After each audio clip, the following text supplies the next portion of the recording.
ప్రభునందు ప్రియులారా, మీ అందరికీ ప్రభువైన యేసుక్రీస్తు నామమున శుభములు. ఒక మంచి తండ్రి నార్బర్ట్ వీనర్ గణిత శాస్త్ర రంగంలో ఒక అద్భుతమైన శాస్త్రవేత్త.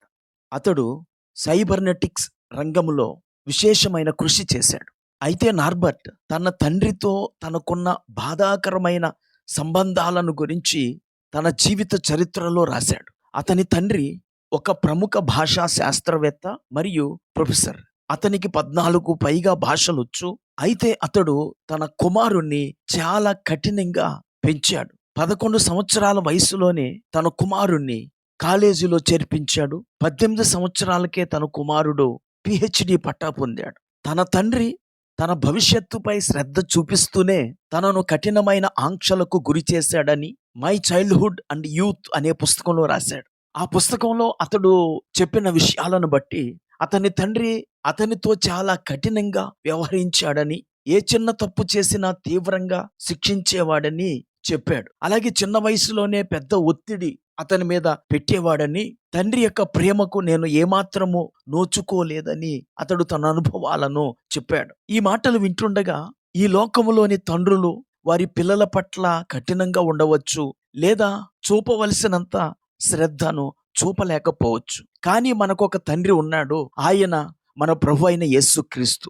మత్తయి రాసిన సువార్త 6:9 మనము ప్రార్థన చేసేటప్పుడు మన ప్రభువును తండ్రి అని ప్రార్థన చెయ్యాలి అని ప్రభువు మనకు సూచించాడు. మన దేవుడు తండ్రి లేని వారికి తండ్రి అయి ఉన్నాడు అని హోషే గ్రంథము 14:3 మనం చూస్తాం. తండ్రి లేని వారి ఎడల వాత్సల్యము చూపువాడవు నీవే కదా. మన ప్రభు అయిన యేసు కూడా యోహాను సువార్త 14:18 మిమ్మును అనాథలనుగా విడువను, మీ యొద్దకు వత్తును అని భరోసా ఇచ్చారు. ఈ లోకంలో మన భూ సంబంధమైన తండ్రి మనలను నిరాశపరిచినప్పుడు, లేక మనకు న్యాయం చేయలేనప్పుడు ఆ స్థానాన్ని మన పరమ తండ్రి తీసుకుంటాడు. ప్రియులారా, ఆ పరమ తండ్రి తన ప్రజలైన ఇశ్రాయేలీలను 40 సంవత్సరాలు ఒక తండ్రి తన కుమారుని ఎత్తుకొని నడిపించాడు అని ద్వితీయోపదేశకాండం 1:31 చదువుతాం. ఆయన భుజంపై ఎత్తుకొని నడిపించాడు గనుకనే వారి కాలు వాయలేదు, వారి బట్టలు మాయలేదు. అంత ప్రేమగల తండ్రి మన పరమ తండ్రి. ఈ మాటలు వింటున్న వారిలో కొంతమంది వారి తండ్రులను బట్టి నిరాశ చెంది ఉండొచ్చు. మన పరమ తండ్రి అయితే ఎప్పటికీ మనలను నిరాశపరచడు. ఆయన మన ప్రతి అవసరతను తీరుస్తాడు. ఆయన ఎల్లప్పుడూ మనతో ఉంటాడు.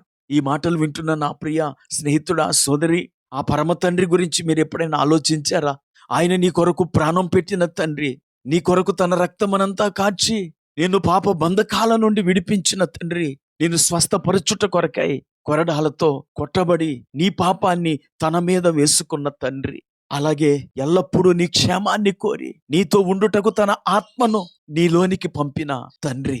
గనుక ఆ పరమ తండ్రిని ప్రార్థించి ఆ తండ్రి పంపిన పరిశుద్ధాత్మ చేత నింపబడి నిశ్చింతగా ఉందాం. ప్రార్థన చేసుకుందాం. కృపా కనికరం కలిగిన మా తండ్రి, నీకు వందనాలు. ఈ లోకంలో మా తండ్రులు మమ్మల్ని నిరాశపరిచినప్పుడు మీరు మమ్మల్ని ఎప్పుడూ నిరాశపరచవు. మాకు న్యాయం చేసి మమ్మల్ని స్థిరపరిచే దేవుడవు. ఈ మాటలు వింటున్న మా వీక్షకులలో ఎవరైనా సరే తండ్రి లేని వారిగా ఉన్నప్పుడు వారి అవసరాలు తీర్చి వారికి సహాయం చేయమని యేసుక్రీస్తు నామమున ప్రార్థించి వేడుకుంటున్నాము. ఆమేన్.